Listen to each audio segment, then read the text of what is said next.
Shalom, shalom, boa tarde. Estamos iniciando a tarde com a Torá, hoje dia 25 de junho do ano 2021. E pelo nosso calendário judaico, hoje nós estamos no dia 15 do mês de Tammuz, do ano 5781.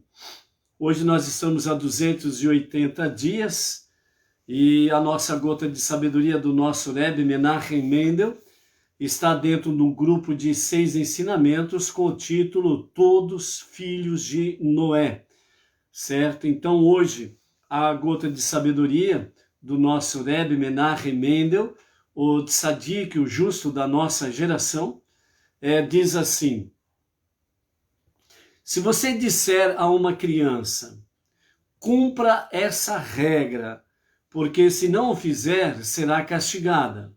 A criança terá duas dúvidas em mente.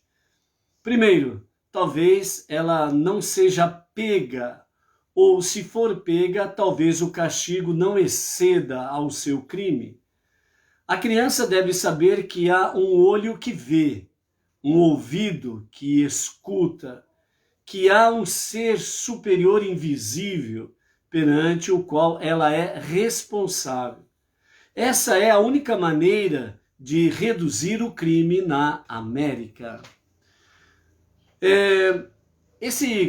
Essa gota de sabedoria do nosso Rebbe Menachem Mendel se deu num período muito conturbado do país americano, os Estados Unidos da América. Foi uma observação feita da seguinte forma: no afã de separar igreja e Estado, ou seja, a década de 70 para frente, 80 principalmente para 90, os movimentos, entre aspas, de direitos e respeitos a minorias e mais partidos políticos de esquerda nos Estados Unidos, eles começaram a fazer uma separação entre igreja e Estado. Nesse sentido, a preocupação e as leis que foram sendo aprovadas nesse sentido, entre elas era exatamente que nas escolas, desde a infância até o nível universitário, a educação religiosa fosse tirada do currículo da escola. E nesse sentido, então, no afã de separar a igreja e Estado, nós efetivamente retiramos todo o conceito de sobrenatural ou espiritual da sala de aula. Uma criança cresce hoje aprendendo sobre um mundo de aparências centrado em seu próprio eu. Não há reverência. Ou seja, essas décadas de 70, 80, 90 para cá, nos Estados Unidos, o grande país democrático, exemplo de democracia para o mundo e companhia limitada, então os seus partidos políticos, os grupos de minoria, direitos humanos e companhia limitada, então começaram a separar a igreja do Estado. Então, dentro desse aspecto, foi aprovado leis, em que a educação religiosa fosse tirada das escolas, desde a época dos primeiros anos letivos até o nível universitário. O Rebbe aqui ele fala sobre a questão da criança, que ela precisa saber, aprender que há um olho que tudo vê, há um ouvido que tudo escuta, que há um ser superior invisível perante o qual ela é responsável. Essa é a única maneira de reduzir o crime na América, o temor aos céus. E nesse paralelo todo, a igreja e o Estado, junto com essas coisas todas aí, separaram, tiraram, um modo simples de falar, tiraram as Bíblias de dentro das escolas, desde os primeiros anos até os níveis universitários. Dessa forma, o que aconteceu? Essa geração de 80, 90 para cá, americana principalmente, que é o aspecto que nós estamos falando, essa geração de 80, 90 para cá, elas cresceram aprendendo que o mundo, ele gira em torno de si mesma, de cada pessoa, do seu próprio eu, do seu próprio egocentrismo. Ou seja, eu tenho direito, eu tenho direito, eu tenho direito, e eu tenho direito e você não tem nada a ver com isso, porque eu tenho direito. Ou seja, eu tenho direito de fazer o que eu bem entender, ponto final, e você não tem nada a ver com isso, ponto final. Então essa geração cresceu assim, e isso se expandiu para uma boa parte do mundo, principalmente no nosso continente sul-americano. Né? E é interessante que porcaria, nego, se aprende rápido, e o que não presta se abraça rapidamente e sai abraçado por aí afora vai. E nesse aspecto, então, o índice de crimes e libertinagens, uso de drogas, vícios do álcool, né? Uau. Cada dia acontece algumas coisas estranhas no sinal da internet por aqui. Meu Deus do céu. Voltou ao normal, pessoal? Tudo ok aí? Voltou ao normal aí, Edna? Beleza. Vamos continuar então, enquanto o pessoal dá um ok aí, né? Baruch Hashem. Então, nesse aspecto aqui, de separar, né, a igreja e o Estado, né, o sentido de as crianças até o nível universitário aprenderem realmente que há um olho que tudo vê, que há um ouvido que tudo escuta, que há um ser superior invisível, o Deus Todo-Poderoso. A partir do momento que isso foi tirado de dentro das escolas nos Estados Unidos, realmente as coisas desandaram para pior, dentro do campo moral, ético, dentro do campo espiritual, e nesse sentido, então, o Rebbe falou que para que fosse reduzido o crime na América, era necessário restituir esta realidade. Ou seja, voltar os ensinamentos dentro das escolas, desde os primeiros anos até o nível universitário, que há um olho que tudo vê, que há um ouvido que tudo escuta, que há um ser superior invisível que está presente em todos os lugares, o Deus Todo-Poderoso. Dentro desse aspecto aí, então esta geração, ela cresceu dos anos 80 para cá.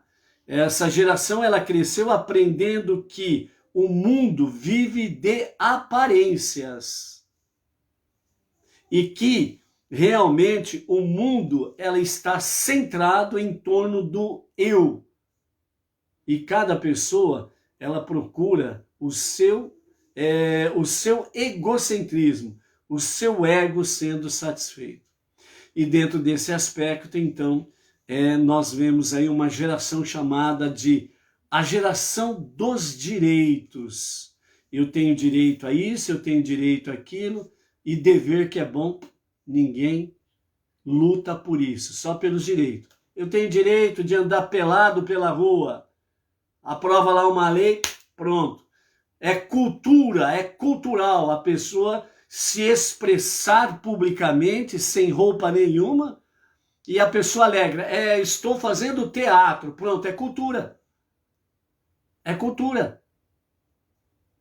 Então pode praticar coisas abomináveis em público em nome da cultura, e os outros têm que calar a boca, têm que ficar quieto. Então a promiscuidade acontece publicamente, em nome da cultura, paradas gays e companhia limitada, certo? E vai por aí afora as pessoas praticando os desejos desvairados da sua carnalidade, as suas lascívias, em nome de cultura. as leis se tornando cada vez mais frouxas e a impunidade sendo real, a corrupção segue sem freio nenhum, a impunidade dá a eles, né, esse amparo, Supremas Cortes dão a proteção devida. Então é uma sucessão, a partir do momento, observem isso, a partir do momento em que esse tipo de pessoas, elas querem anular a consciência divina e a consciência de família, a sociedade vira uma bagunça. Simplesmente isso, vira uma bagunça. Não tem temor aos céus, não tem respeito aos céus, que significa temor a Deus e respeito a Deus.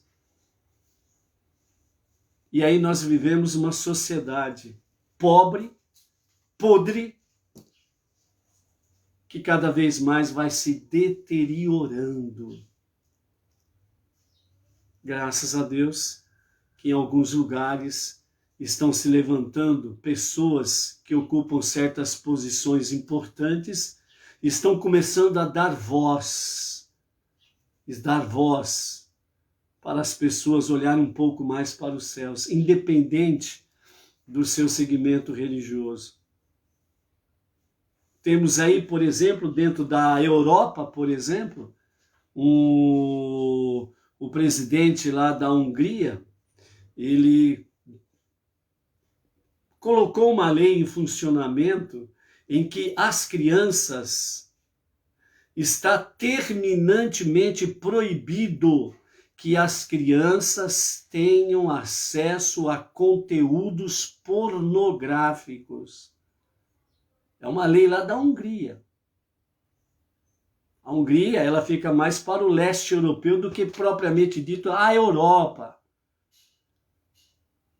E o presidente lá, o primeiro-ministro lá, colocou essa lei em funcionamento.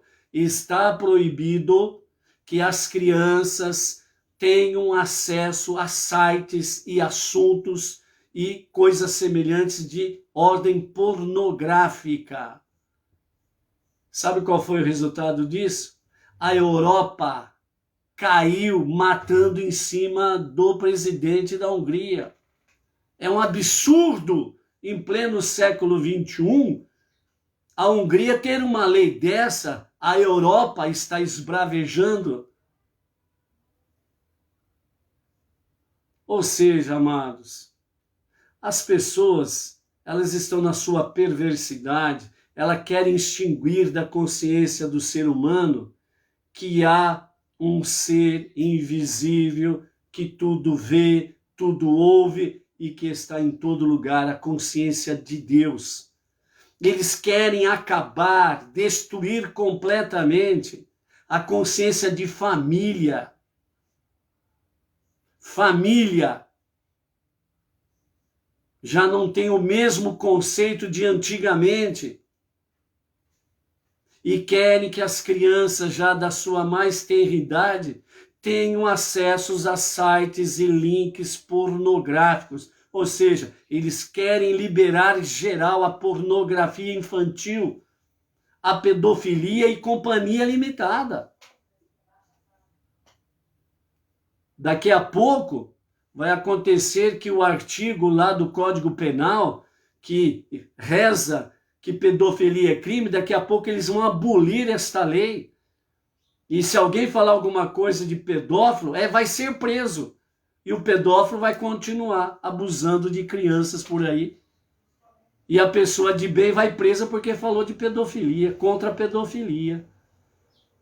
É assim que está encaminhando-se os líderes da maior parte das nações. Aí quando aparece, por exemplo, lá o presidente lá da Rússia lá e fala aqui não, aí chamam ele de autoritário, né? Chama ele de poder absoluto, onde já se viu, é desumano e por aí afora vai, né? Então, amados, essa é a realidade. Por isso, quem tem ainda consciência de Deus e de família precisa cada vez mais elevar as suas preces ao soberano, para que os perversos tropecem e caem nas covas e sejam devidamente punidos pela sua própria perversidade, como nós estamos vendo nessa semana e vamos continuar a ver aqui até amanhã, a nossa paraxá de Balaque, que tem Bilã, Balaão, dois perversos. Eles querem fazer de tudo para mudar a realidade e aquilo que Deus determinou. E esses perversos dos dias atuais estão no mesmo caminho de Balaque e Bilão. Ou Balaão, Bilã e Balaão. Você, nós que temos a consciência de Deus e de família, nós não temos que ter medo dessa raça de víboras. Nós não temos que ter pavor, medo, se acovardar diante desses perversos que não tem escrúpulo nenhum, nem com a sua própria família, vai ter com os outros, não tem.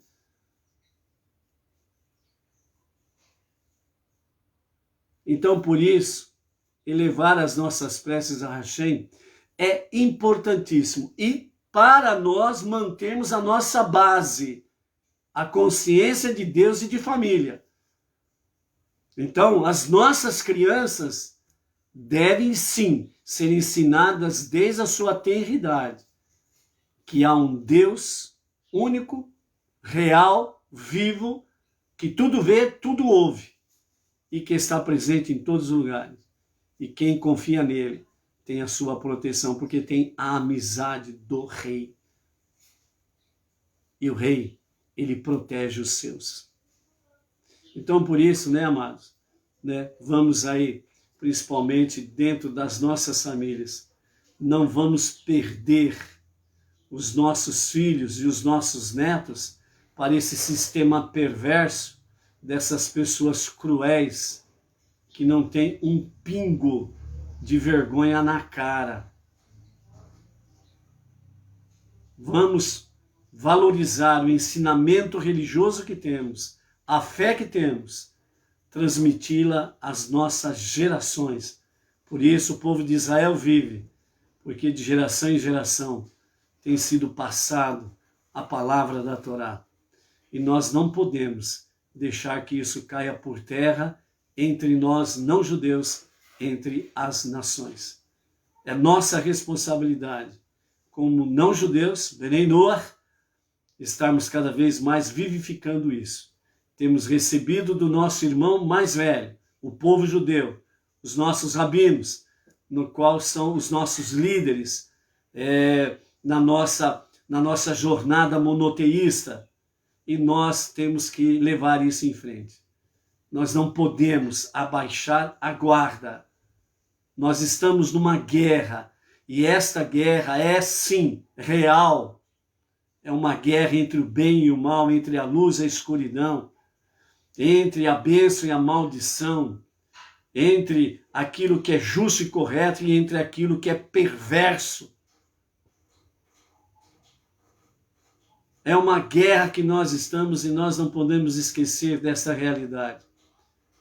E já temos antecipadamente a vitória garantida pelo nosso Rei, aquele que é único, indivisível e incorpóreo, o único Deus e Salvador.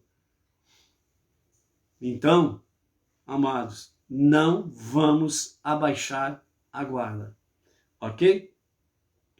Hoje nós estamos no 6º dia da semana e, portanto, nós estamos no nosso 6º dia da nossa aliá, a 6ª leitura da nossa paraxá semanal, Balaque e Balaão. Eita, dois perversos aí, hein? São dois perversos que representam bem os perversos, os pilantras dos nossos dias atuais.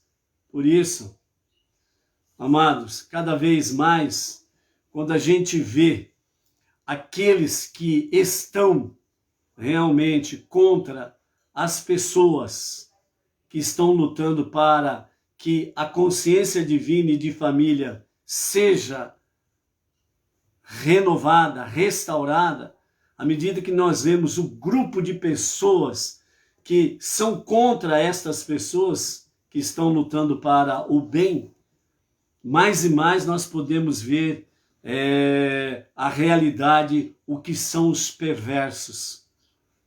E não vão passar impunes, não. É uma realidade, ela é bíblica.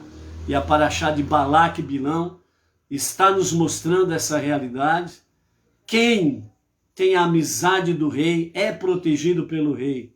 E quem é protegido pelo rei não tem maldição que possa chegar às suas tendas, às suas casas, às suas vidas. O perverso, ele pode ter o grau cultural ou educacional que for, pode ter títulos que for, mas se é perverso, ele está no caminho daqueles que descem vivos ao abismo. Não é à toa que nós temos a paraxá de Korah, que desceu, ele e os perversos que estavam com ele, desceram vivos ao abismo. Estes perversos, eles descerão, como estão descendo, vivos ao abismo.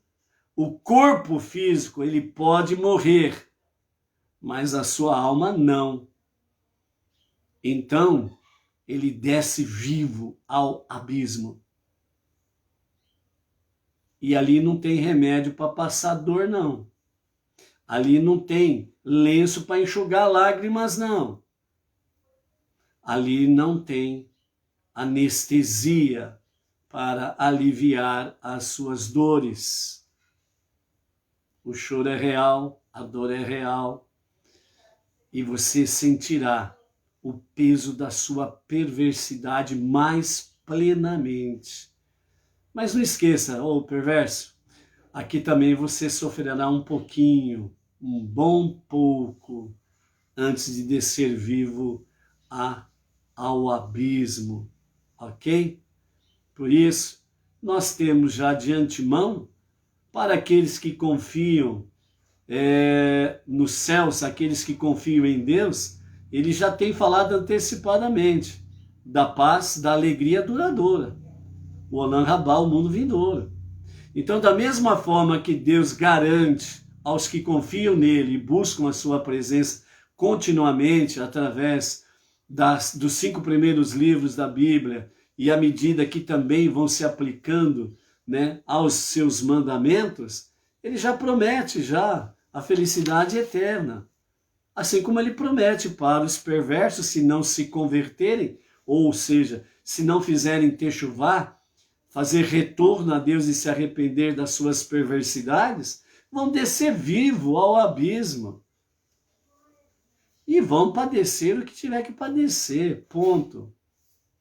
E Balaque, Bilão e Korah, que nós vimos esses dias atrás aí, é uma realidade para os perversos, ponto final. A palavra de Deus, os homens podem torcer, podem deformar, mas ela permanece como ele determinou. Ponto. Ok? Então vamos lá. A nossa sexta aliá está no capítulo 23 de Bamidbar,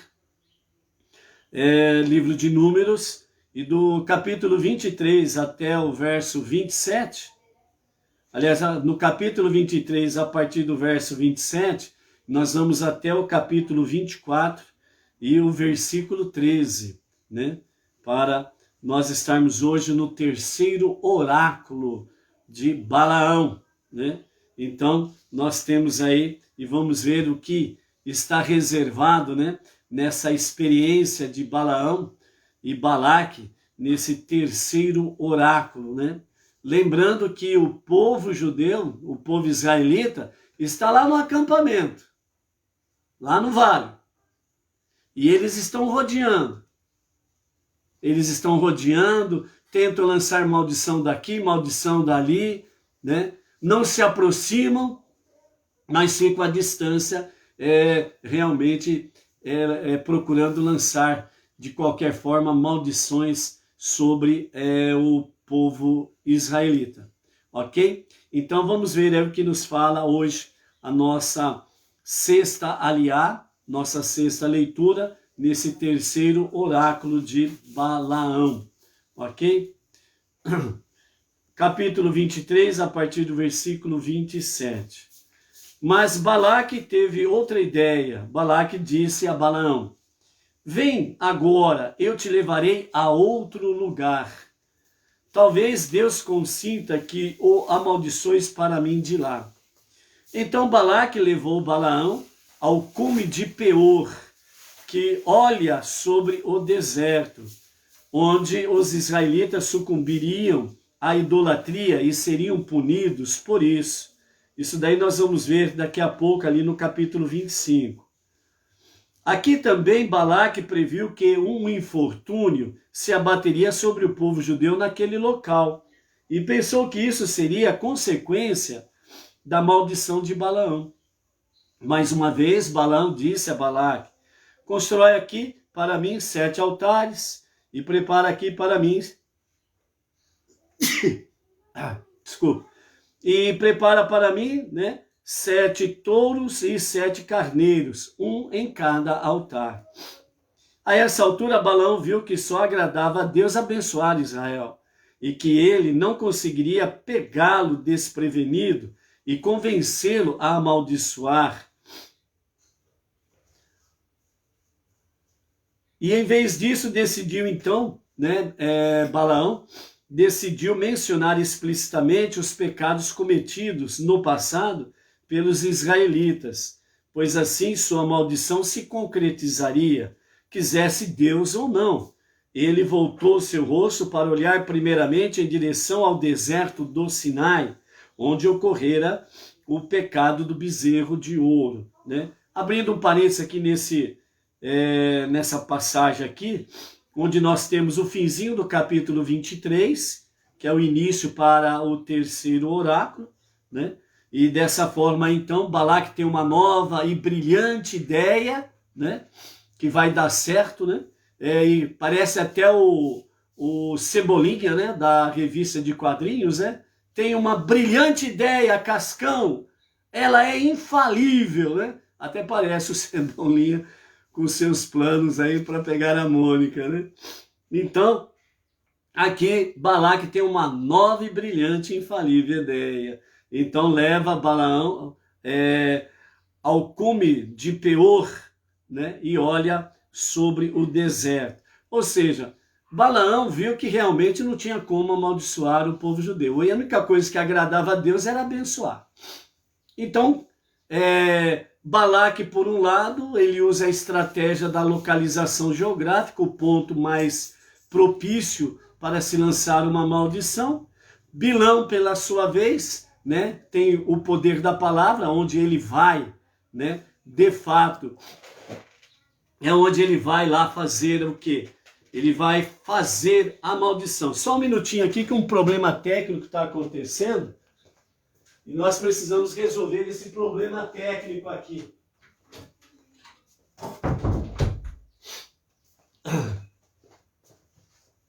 Opa, de volta.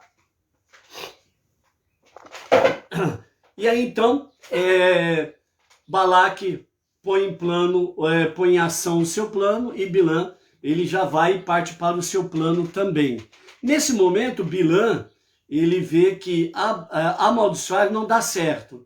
Então ele faz o quê? Ele sabe que o pecado do povo judeu do passado, Deus tratou com rigor. Então agora ele faz o quê? Ele vai procurar, no seu pensamento, ele vai procurar realmente querer pegar Deus numa contradição. Ou seja, ele vai querer lembrar a Deus dos pecados do passado do povo judeu e em seguida ele vai requerer autorização para poder amaldiçoar o povo judeu pelos pecados que ele cometeu. Lembra daquela questão em que se faz muito por aí, o adágio popular? Você faz 1001 coisas boas, tudo bonitinho, tudo certinho, Mas uma coisinha errada que você fez outrora, as pessoas não ficam contentes com aquilo que você está fazendo no presente, de bom. Então eles fazem o quê? Eles procuram um jeitinho de poder falar assim, mas lembra, você falou tal coisa outrora, você fez tal coisa outrora, justamente para denigrir o seu presente. Assim, Balaque e Bilão estavam em marcha com os seus planos. E Bilão, ele vem mostrar, Bilão, ele vem mostrar essa realidade. Então, Balaão, ele vem e fala, ó, o povo está numa boa agora, mas ó, outrora, ele olha para o deserto, para a direção do Monte Sinai, onde teve a outorga da Torá, e logo em seguida, na sequência da outorga da Torá, veio o pecado do bezerro de ouro. Então, o olhar de Balaão era um mal olhado. E esse mal olhado de Balaão era para querer, na sua intenção, segundo os comentaristas, a intenção dele era, no nosso linguajar moderno que conhecemos aqui muito bem, né? Balaão quis jogar na cara de Deus que, ó, o Senhor deu a outorga da Torá, um grande presente para eles, mas em seguida eles cometeram o pecado do bezerro de ouro. As consequências, o teu juízo foi duro para com eles por causa da consequência do pecado do bezerro de ouro. Então, eles estão em falhas contigo. Então, eu quero autorização para amaldiçoá-los. Então, veja o pensamento perverso das pessoas como que são. A sequência que eles querem trazer as coisas. E mais uma vez aqui, Balaão, ele tenta querer realmente pegar Deus em contradição e dessa forma pedir autorização para amaldiçoar o povo israelita. Vamos continuar. Aí nós entramos no capítulo 24 agora. E ao entrarmos no capítulo 24, então diz aqui com os comentários de Irache, a Torá escrita, a essa altura Balaão viu que só agradava a Deus abençoar Israel e que ele não conseguiria pegá-lo desprevenido e convencê-lo a amaldiçoar o povo, de maneira que ele não foi embora para praticar adivinhações meditativas a fim de persuadir Deus e comunicar-se com ele, como fizera das outras vezes. Em vez disso, Balaão decidiu mencionar explicitamente os pecados cometidos no passado pelos israelitas, pois assim a sua maldição se concretizaria, quisesse Deus ou não. Ele voltou seu rosto para olhar primeiramente em direção do deserto do Sinai, onde ocorrera o pecado do bezerro de ouro. Balaão levantou os seus olhos a fim de contemplar o acampamento inteiro dos israelitas e invejar a sua prosperidade. Ele pressupôs que essa inveja faria Deus reconsiderar se os israelitas mereciam ou não tal prosperidade.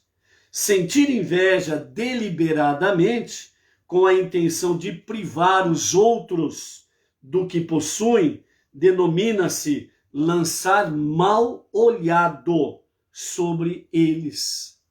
E assim, Balaão mostrou-se maliciosamente invejoso, presumido e ganancioso. Porém, ao olhar, ele viu Israel habitando ordenadamente, conforme suas tribos, e percebeu que isso só era possível porque o povo tinha sido escrupuloso no tocante à fidelidade conjugal. Ademais, para manter a privacidade de todos, os israelitas montavam suas tendas de forma que a abertura de uma não ficasse de frente com a outra. Observando quanto valorizavam o controle e a canalização correta do impulso carnal, Balaão mudou de atitude e seu espírito se alinhou ao Espírito de Deus e ele resolveu abençoá-los por iniciativa própria. Então aqui nesse capítulo 24, do verso 1 e o verso 2 aqui que nós temos a Torá escrita mais os comentários de Irache. Então nós vemos aqui que, primeiramente, Balaão, ele lançou um mal olhado sobre o povo israelita. E ele sabe, ou sabia, né? Balaão, ele sabia muito bem que sentir inveja deliberadamente, isso pode privar a pessoa de benefícios. Olha onde vai o mal olhado. Preste atenção nisso daí. Às vezes você fala assim, meu Deus do céu, parece que tem uma coisa que está trancando. Tudo que eu faço parece que não dá certo. Parece que tem uma coisa que não deixa ir para frente. Tenha certeza. Tem alguém com mal olhado em cima de você. Alguém lançou deliberadamente, de propósito, um mal olhado sobre você. Sobre o que você tem, sobre a sua família, sobre algum projeto ou algo semelhante. Aí você fala, puxa vida, a coisa não vai, a coisa não anda.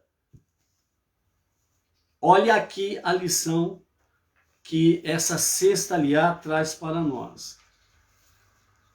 Então nós temos aqui no nosso Sidur, na parte final, nós temos aqui salmos para cada situação que nós podemos enfrentar na nossa vida.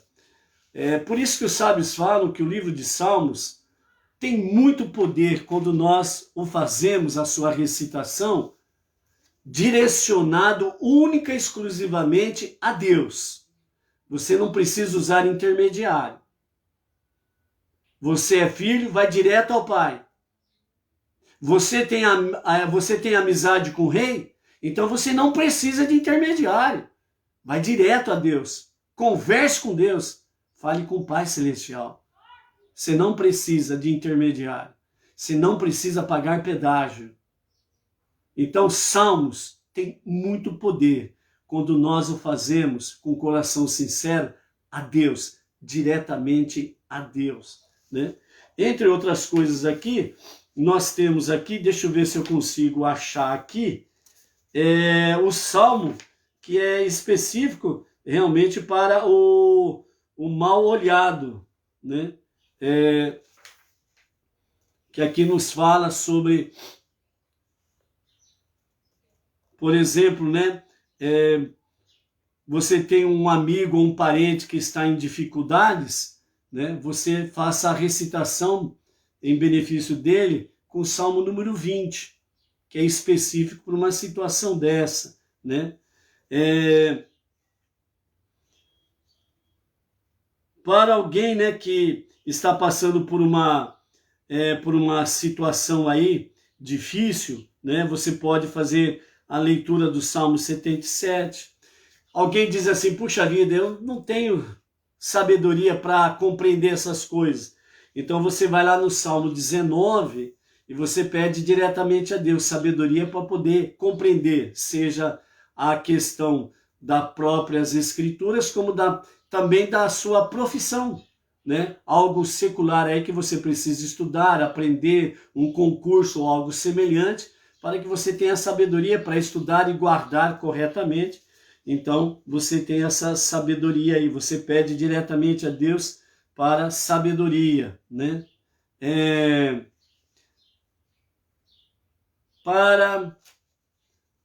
Vamos aqui sobre o mal olhado, né? Onde que está a questão do mal olhado aqui, né? Sobre proteção, né? Então você pode, sem sombra de dúvidas, pedir diretamente a Deus a proteção contra, né, o mal, contra pessoas más, contra a língua maldita que lança maldições sobre você e, portanto, né, esses casos que nós acabamos de falar especificamente, né, para proteção contra o mal, o Salmo 36, a proteção contra pessoas más, o Salmo 11, proteção contra Lashon Hará, língua maldita, as pessoas quererem lançar algum tipo de fofoca, maledicência contra você, o Salmo 38, né?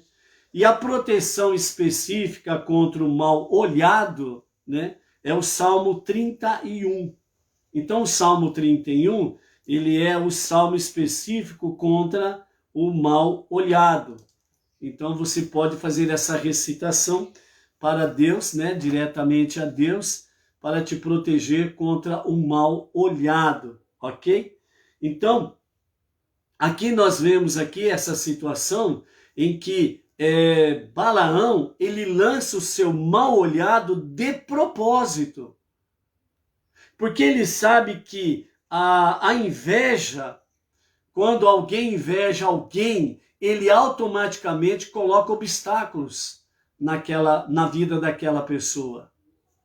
E dentro desse aspecto aí, os sábios dizem que isto é lançar mal olhado contra alguém.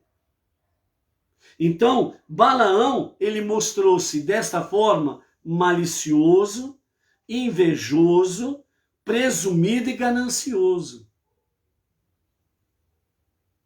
Esse mal olhado de Balaão, ele estava dizendo assim: o povo israelita não merece estas bênçãos, esta proteção, esta prosperidade. Eu mereço. Eles não. Geralmente, 99,9% dos invejosos, só eles é que merecem isso ou aquilo. Os outros não merecem absolutamente nada. Assim é o invejoso. Assim é o perverso. Por isso, se você realmente tem consciência de Deus, consciência de família, e você quer viver o que é bom e justo, não justifica você ter amizade com esses tipos de pessoas. E muito menos defender esse tipo de pessoas. As suas perversidades. Ponto. Porém, quando Balaão, ele viu Israel habitando ordenadamente conforme suas tribos, então ele percebeu que o povo, ele tinha escrúpulos. Ou seja, ele percebeu que as tendas do povo israelita, nenhuma tenda coincidia de ficar frente a frente com a outra. Ou seja, Deus deu uma sabedoria tamanha tal para o povo israelita, que quando eles montavam o acampamento, e nós vimos aí, o acampamento em torno do tabernáculo, eram 4 lados e 3 tribos de cada lado. Então, cada acampamento, cada grupamento tinha 3 tribos. E essas 3 tribos, elas se montavam de tal forma que a frente da tenda de uma não coincidia com a frente da outra. A sabedoria foi tão espetacular que eles montavam um acampamento que quando alguém saía à frente da sua tenda, ele não via até onde a sua vista alcançava, ele não via absolutamente nenhuma tenda de frente com a dele. Simplesmente não via. Então, quando Balaão percebeu isso daí, ele percebeu que o povo, ele montava o acampamento com escrúpulos, com moral, com ética, com respeito ao seu vizinho, ao seu próximo. Isso significa, no tocante à fidelidade conjugal, ele estava vendo aqui que cada família, cada casal em específico, permaneciam na sua fidelidade conjugal, sem cobiçar a mulher do próximo. No acampamento, eles viviam os mandamentos de Deus. E entre eles, a fidelidade conjugal. Então não havia esta maledicência, não havia o adultério, não havia a violação da família. Ninguém violava a família do outro, porque havia amor e respeito e temor aos céus.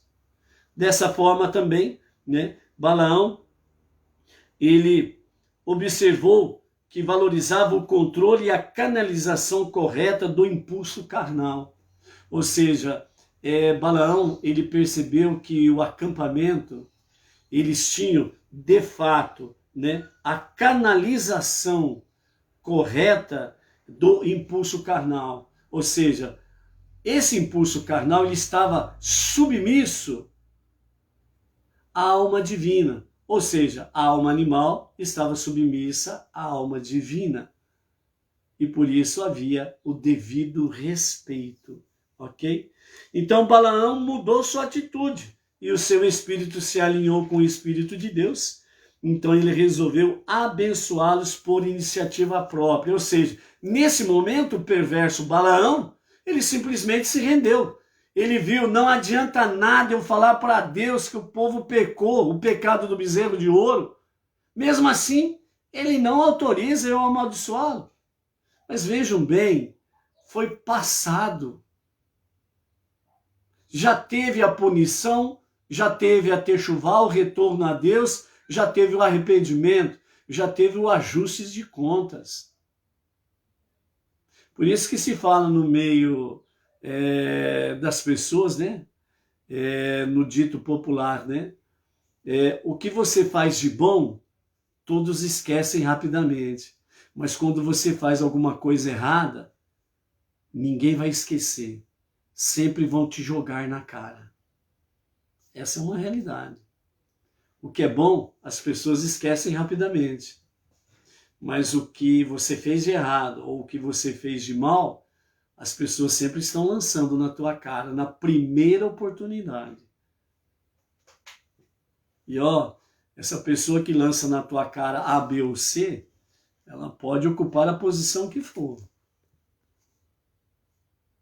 Mas é uma forma perversa, como Balaão, de querer tentar dizer que Deus lance sobre você alguma maldição.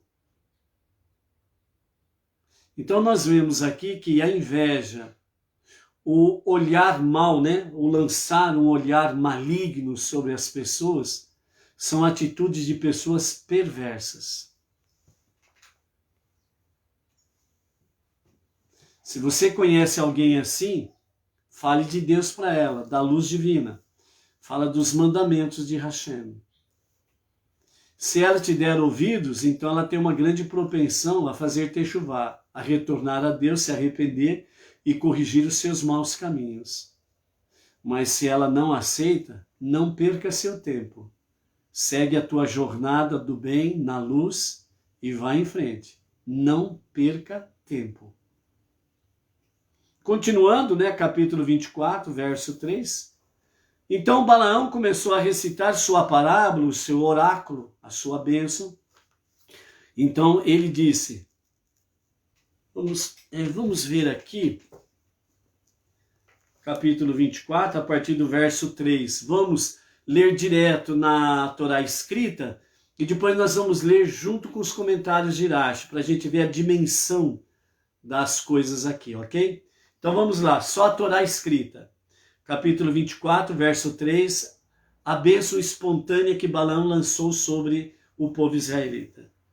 Então, ele iniciou a sua parábola e disse, a palavra de Bilã, o filho de Beor, a palavra de um homem com um olho aberto. A palavra daquele que escuta os dizeres de Deus, que vê a visão de Deus ao se deitar, mas com olhos abertos. Suas tendas são tão boas, ó Jacob, suas moradas, ó Israel. Elas se espalham como córregos, como jardins ao longo do rio. como especiarias plantadas por Deus no Éden, como cedros na água. A água fluirá de suas fontes, e suas sementes terão bastante água. Seu rei prevalecerá sobre Agag, sua soberania será exaltada. Deus, que tirou do Egito, com sua imensa força, consumirá as nações, os seus inimigos, quebrará os ossos deles e mergulhará suas flechas no sangue deles. Ele se agachará e se deitará em sua terra como um leão. Um leão, quem ousará despertá-lo? Aqueles que abençoarem vocês serão abençoados, e aqueles que amaldiçoarem vocês, corrigindo aqui, ele fala no singular, aqueles que abençoarem você serão abençoados, né? Aqueles que abençoarem. E aqueles que amaldiçoarem você serão amaldiçoados. Balaque ficou furioso com Bilã, porque aqui encerra a bênção de Balaão sobre o povo israelita, por isso que fala no singular, porque aqui está o povo, né? E no verso 10 aqui, então, Balaque ficou furioso com Bilã, bateu as palmas. Muito bem, parabéns! Foi para isso que eu te contratei, né? Muito bem! Então, ou seja, Balaque, no seu desespero, ele vem, então bate palmas para Bilã, né? Uma verdadeira sátira, desprezo. E Balaque diz a Bilã: eu chamei você para amaldiçoar os meus inimigos, e agora você os abençoou 3 vezes. Saia daqui para o seu lugar imediatamente. Eu disse que lhe daria extraordinária honra, mas Deus simplesmente o privou desta honra. Bilã disse a Balaque: eu não falei aos mensageiros que você me enviou dizendo, mesmo se Balaque me desse sua casa repleta de prata e ouro, eu não poderei transgredir a palavra de Deus, fosse para o bem ou para o mal. Por conta própria, eu somente direi o que Deus disser. Não foi isso que eu disse a você, através dos seus mensageiros, Balaque? Eu te avisei, eu falaria apenas aquilo que Deus me ordenar para falar. Então você foi avisado, né? Então, ao mesmo tempo, né, que os dois amigos perversos se unem, eles vêm com as suas contradições, suas rixas, vem um querendo dar o tombo no outro. Lembra daquele ditado popular? Cobra querendo engolir cobra? É exatamente isso daí, certo? Então os perversos, eles são assim. Eles não são fiéis a ninguém, a não ser a si mesmo. É uma geração que aprendeu a crescer e a se desenvolver de que tudo precisa girar em torno de mim. E os outros? Que se dane.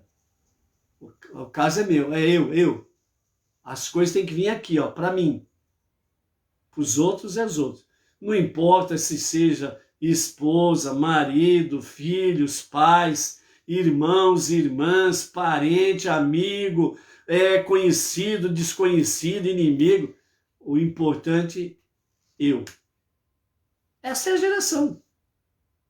Essa é a geração de Balaque e Bilã, que nós estamos vivenciando aí dos anos 80 para cá. Certo?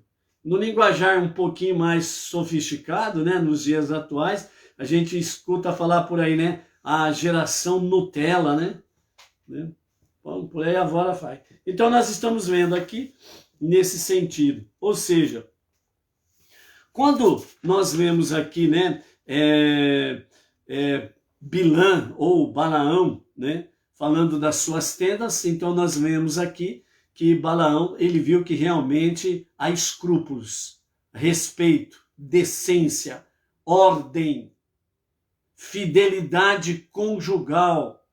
Ou seja, o marido é o marido de uma esposa só, a esposa é a esposa de um marido só, ponto.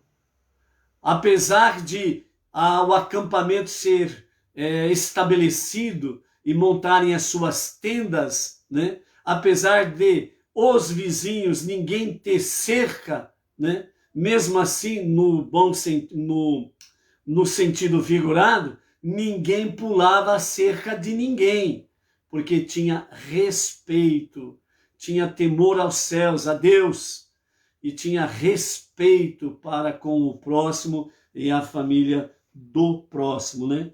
Então, dessa forma, Arash, ele fala que Bilã ficou inspirado justamente pelas tendas judias, porque ele viu que as entradas não ficavam uma de frente com a outra, né?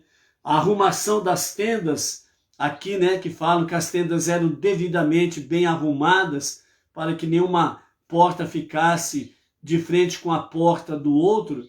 Aqui, então, Rashi comenta sobre isso, dizendo que alude aos estudiosos se reunindo para discutir assuntos de Torá, certo?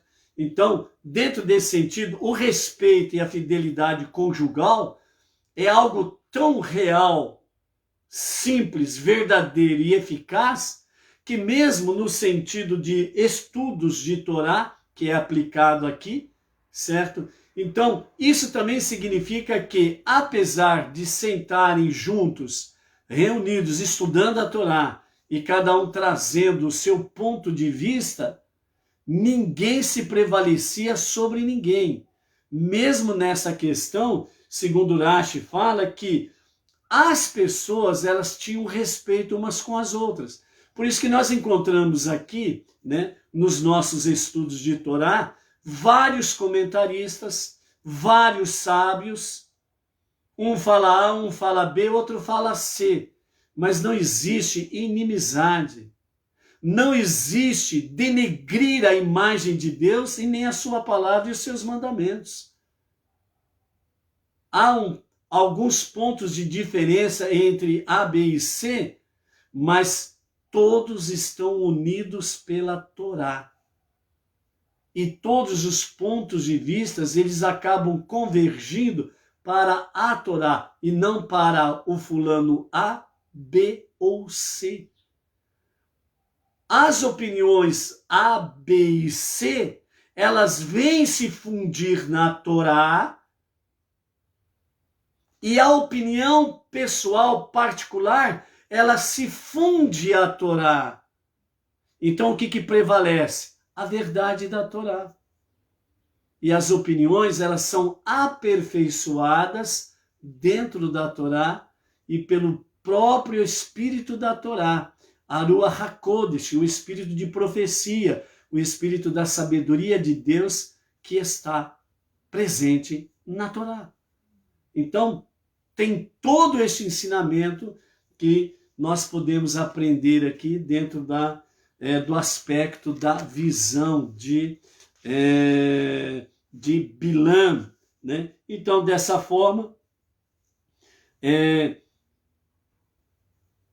então, se suas entradas significam suas bocas, fica um em frente à outra, isto é, a intenção de cada um é mostrar que suas próprias ideias são superiores à dos outros. Então, pobre deles e de suas almas. Ou seja, quando Bilã ele reconhece que as tendas não estão uma de frente com a outra, então é exatamente o quê? O respeito e, dessa forma, a fidelidade conjugal e a fidelidade para com o próximo.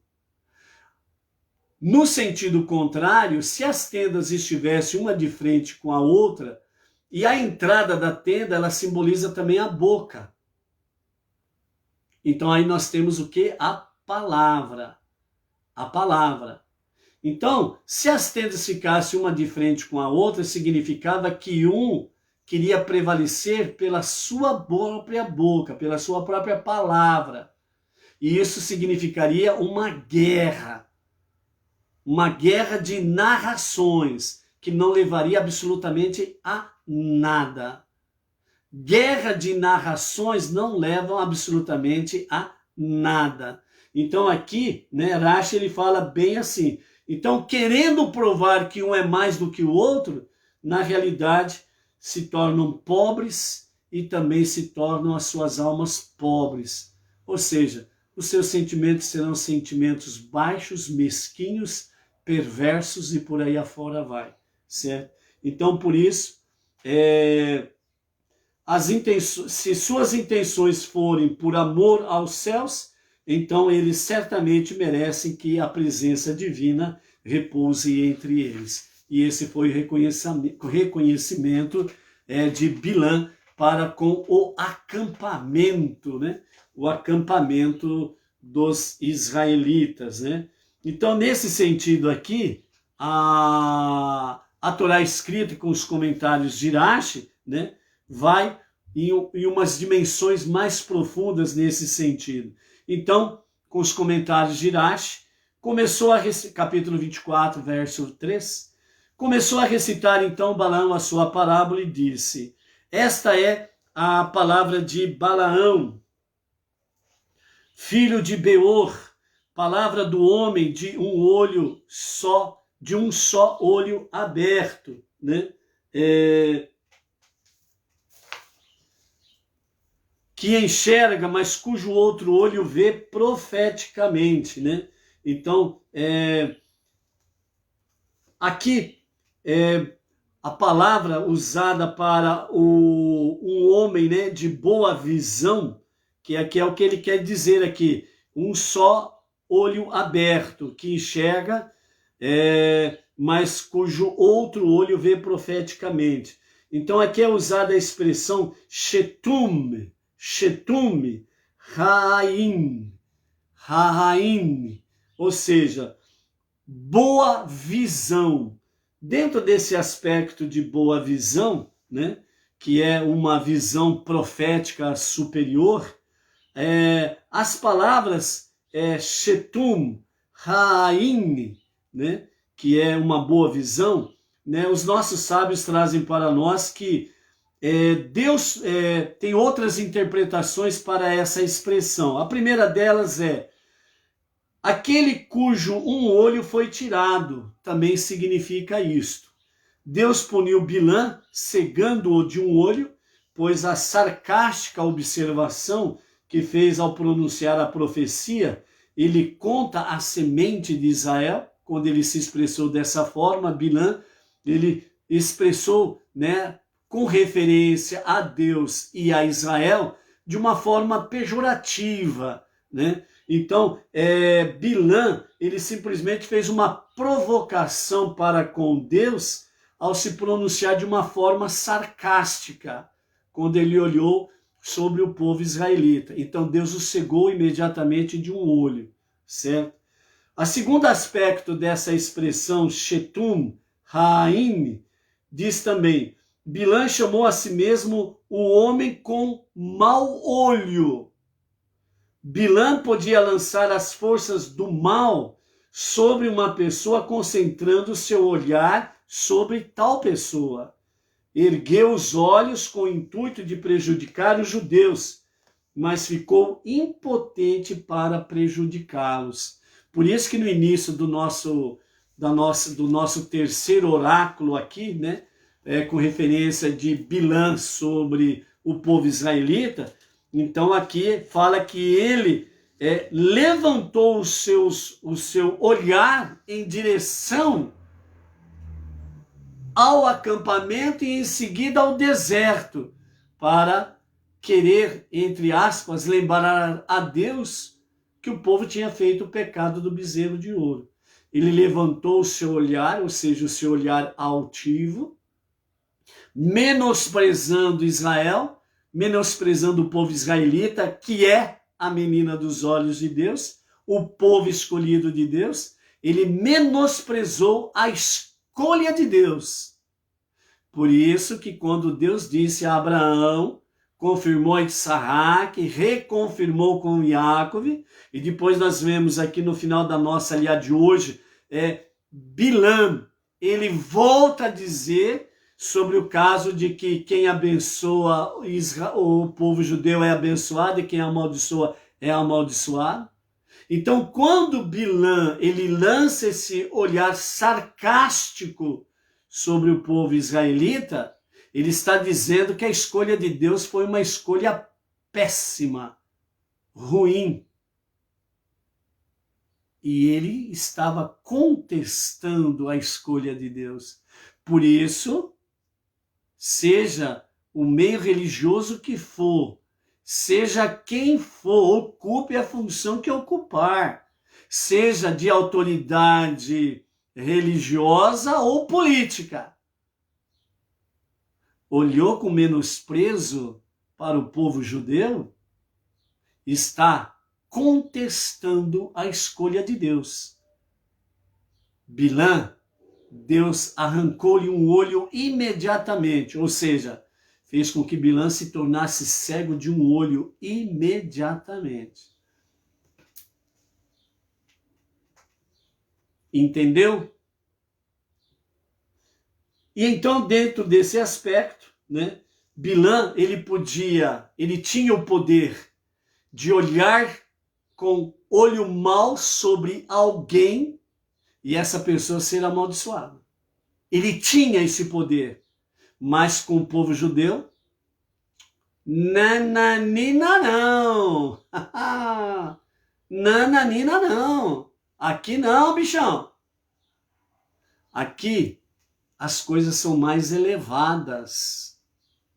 O povo israelita tem a amizade do rei. E o rei, ele zela pelos seus protegidos. Por isso, somos abençoados por Deus e nenhuma maldição pode nos alcançar. Os nossos inimigos podem nos odiar, esbravejar, tocar tambor, ruir do mais profundo da sua alma perversa contra nós. Mas não tem efeito. Pode mexer com a magia que for, com a feitiçaria que for, pode invocar os demônios que forem, pode invocar divindades pagãs que forem, não tem efeito para com aqueles que confiam em Deus e vão direto à fonte, o Todo-Poderoso, o Soberano, e confiam nele. Maldição nenhuma chega à tua tenda, à tua vida, à tua casa. Ponto. Continuando. Então Bilã, ele descreveu a si mesmo como um homem forte, né, usando a palavra gever, que vem do radical de gevurá, força, severidade. Irrevogável declaração daquele que ouve os ditos de Deus, disse Bilã, que vê as visões do Todo-Poderoso caindo enquanto lhe está sendo revelado. Todo profeta não circuncidado pela própria Bíblia nos mostra a realidade que todos eles não conseguem ficar em pé diante de Deus. Eles caem por terra, porque não tem o selo na carne.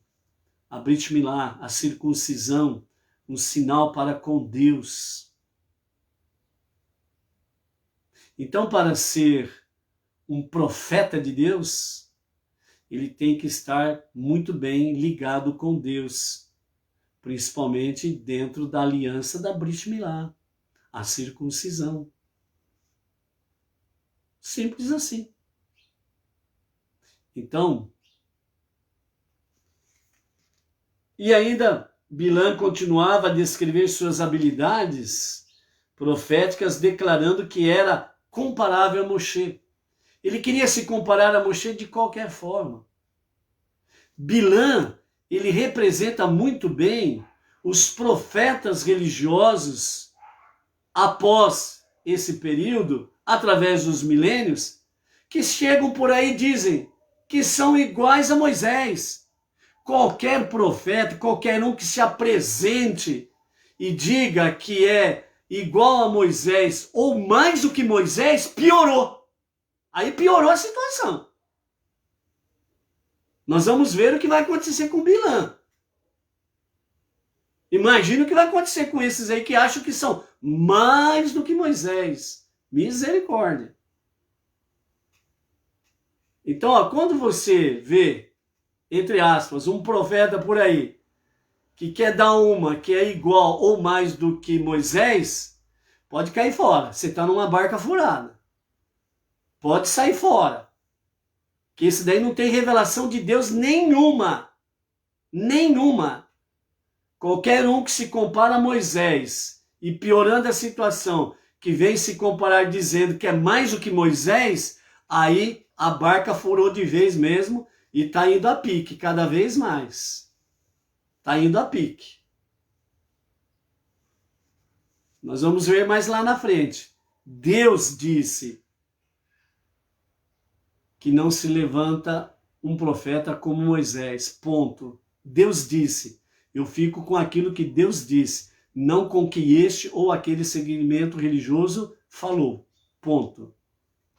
Então o perverso Bilã, que cometera, né,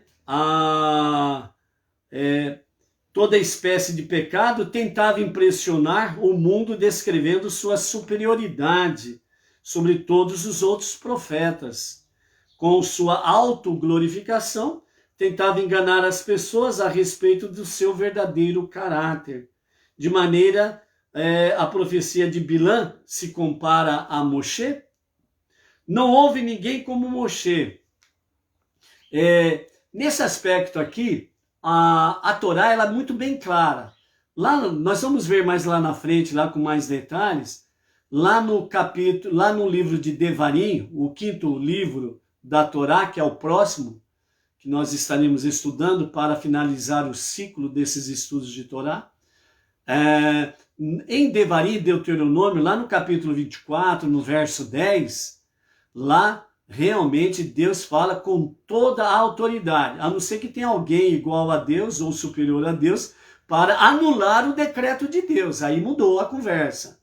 Se tem alguém aí que é igual a Deus ou mais do que Deus, e agora ele diz, a partir de tal data, aqui está o personagem X que é igual a Moisés. Ou vem um outro aí que é igual ou mais do que Deus e diz assim, agora apresento para vocês alguém que é mais do que Moisés. E ele prova que realmente ele é mais do que Deus. Se ele provar que ele é mais do que Deus para dizer que fulano é mais do que Moisés, aí nós vamos passar a acreditar nele. Mas ele primeiro tem que provar que é mais do que Deus, o Criador de todas as coisas. Primeiro ele tem que provar isso, para depois ele tentar apresentar alguém que é igual ou mais do que Moshe. Não vou nem perder meu tempo de esperar, porque não vale a pena. Então, nós temos a expressão de Bilã, que ele realmente nos fala, né? Então, o versículo que nós temos aí, de Bilã trazendo o seu oráculo, implica que entre os gentios houve um profeta do calibre de Moshe, a saber, Bilã, certo? Então, a única vez, segundo os nossos comentaristas, a única vez que houve a possibilidade do mundo gentil, ou seja, o mundo não judeu, as nações, os povos, a única oportunidade que tivemos como não judeus de ter um profeta do calibre de Moshe foi com Bilã. Foi a única vez. E olha o que aconteceu. E vamos ver o fim de Bilã depois. Olha o que aconteceu. Bilã, ele perdeu a grande oportunidade de realmente ser um profeta do calibre de Moshe. Mas a partir do momento que ele se moveu em si mesmo, em torno de si mesmo, a partir do momento que ele se deixou levar pela sua inveja, pela sua cobiça, pelos seus ciúmes, pelo seu ódio infundado contra o povo israelita, ele perdeu a oportunidade.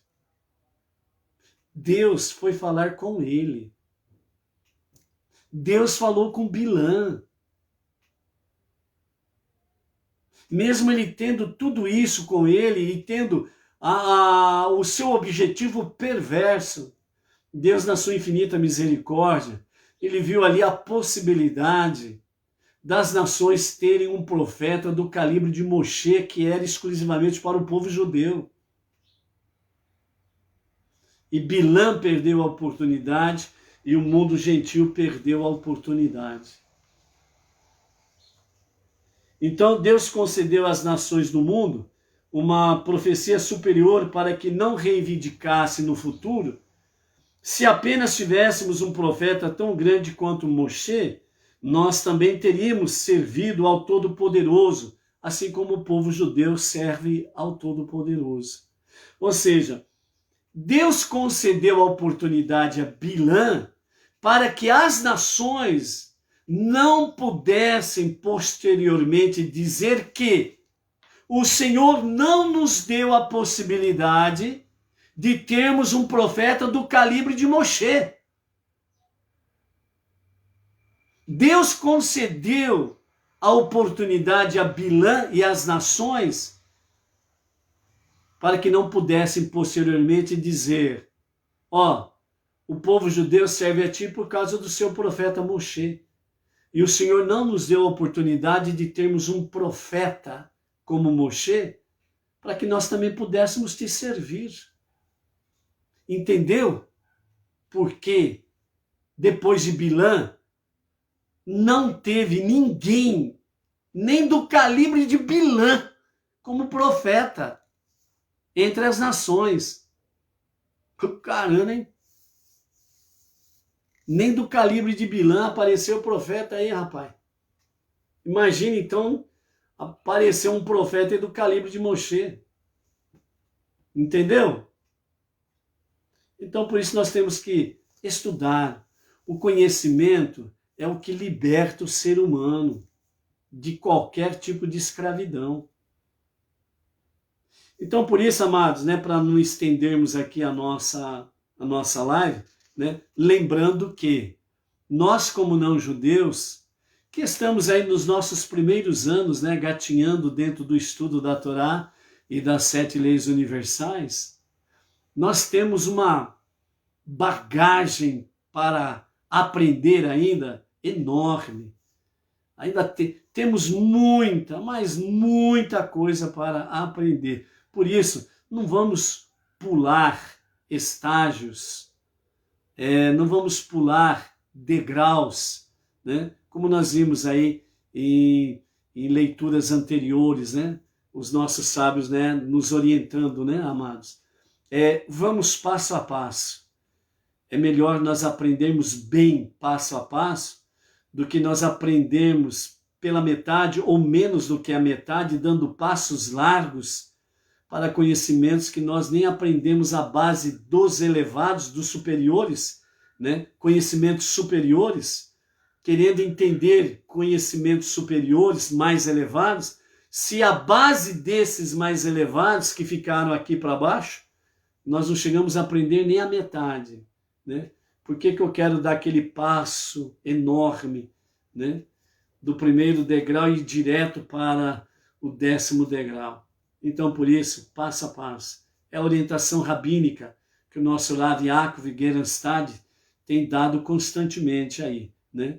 Então, por isso, o nosso Rav Yaakov Gerenstad, com o seu projeto Yeshivá para Benei Noach, né, e Yeshivá para os não-judeus, né? É só você entrar lá no site benenoa.org.br e procurar lá sobre a Yeshivá, né? Fazer a sua inscrição para poder aprender aí passo a passo, degrau a degrau, né? Lembrando, né, que a Yeshivá para os judeus é a famosa faculdade para se formar rabinos, ok? Numa linguagem simples aí. E a Yeshivá, né, para Benei Noach, é aquilo que o nosso Rav Yaakov Gerenstad, é um projeto que ele trouxe para que realmente os não-judeus possam, né, passo a passo, né, com uma profundidade em que nós, não-judeus, podemos assim acompanhar, né? Quando você for lá assistir algumas aulas do nosso Rav Yaakov Gerenstad, seja pela Yeshiva, ou seja pelas suas aulas semanais, que ele normalmente traz às quartas-feiras, às 20h30, você percebe logo o elevado nível de conhecimento, sabedoria, entendimento que o nosso Rav tem a respeito da Torá, da Mishnah, do Talmud, etc. e tal. O grande conhecimento que o nosso Rav tem, né, de toda a sabedoria judaica, né? Então, nós estamos aqui, ó, vamos colocar aí, quem começou desde 2012 para 2021, né, são apenas 9 anos, né? Somos crianças ainda, né? Mal estamos aprendendo a andar e tem uns aí que já querem voar sem asa, né? Indo lá para conhecimentos elevados demais, né? Vem aqui para o base. Por isso que a escola de Yeshiva para Benei Noach é justamente nesse sentido. É para você poder aprender o beabá, né? Ou como diz dentro da linguagem judaica, né? Aprender o Aleph Beit, né? Aprender o alfabeto hebraico aí, o seu caminhar passo a passo em direção a Deus, né? Ninguém entra na escola, né, com a sua tenra idade de 7, 8 anos, nos primeiros anos letivos, ninguém entra com essa idade direto no nível universitário. Ele vai passo a passo, né? Então, por isso, passo a passo, certo? Se você, quem começou desde 2012, explicitamente falando, né, está aí há 9 anos aí, é a jornada que você está. Quem está chegando agora é a mesma coisa, né?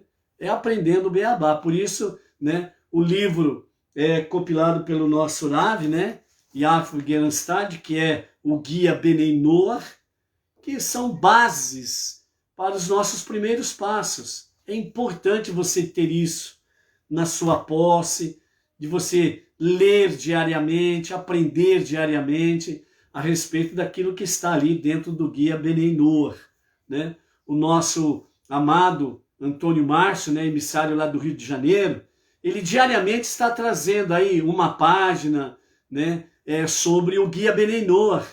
Então, lá nos grupos, né, Benei Noach, ele está compartilhando aí diariamente a respeito disso daí, né? O aprendizado diário. Mas é bom você ter o livro em mãos, porque aí você tendo o livro em mãos, certo?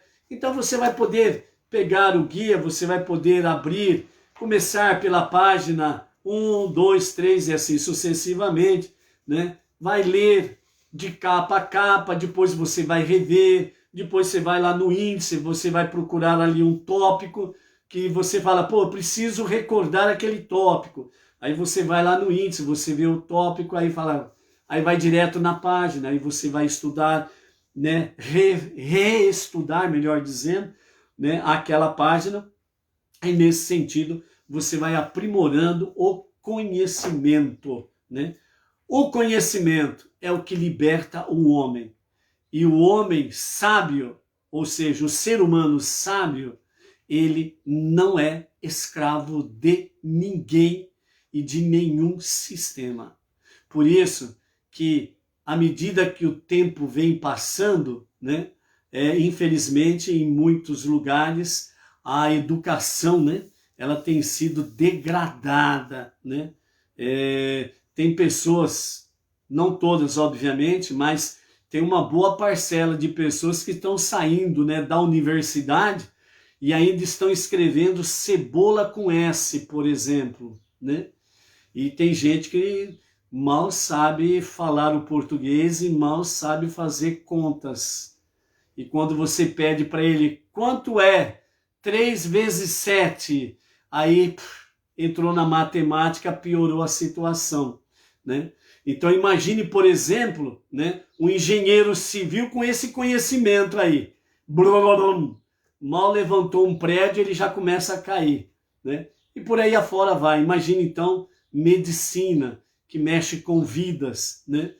Então é preciso dar um remédio para dor de cabeça, e ele acaba dando um remédio aí que não é para dor de cabeça, é por uma outra coisa que não tem nada a ver, que vai pegar o teu fígado legal, vai bombar o teu fígado, destrói o teu fígado, e aí, blum, né? Ou aquele caso, né? Para o cara fazer uma cirurgia na perna direita, e quando termina a cirurgia ele olha, né, e fala assim, ué, mas a cirurgia não era na perna direita, por que me operaram a perna esquerda? Aí aquela correria, né? Uai, puxa vida, eu li aqui que era a perna esquerda, não vi que era a perna direita, né? Então por aí afora vai. Então, passo a passo, medida sobre medida, formam pessoas sábias. E pessoas sábias jamais será escravo de quem quer que seja, né? Então, só para encerrar, Balaque, aliás, Bilã, né? Ele fala então para Balaque, né? Que realmente aquele a quem Deus abençoa não tem como amaldiçoá-lo, né? Então, por isso, realmente, a nossa aliada de hoje, ela se encerra dessa forma aí, em que verdadeiramente Deus chamei-te para amaldiçoar meus inimigos, disse Balaque a Bilã, porém os abençoaste estas 3 vezes. Ou seja, Bilã não conseguiu amaldiçoar o povo israelita, e pelo contrário, ele finaliza o seu terceiro oráculo dizendo: os que te abençoarem serão abençoados, e os que te amaldiçoarem serão amaldiçoados. Você escolhe se você quer a bênção de Deus ou se você quer a maldição.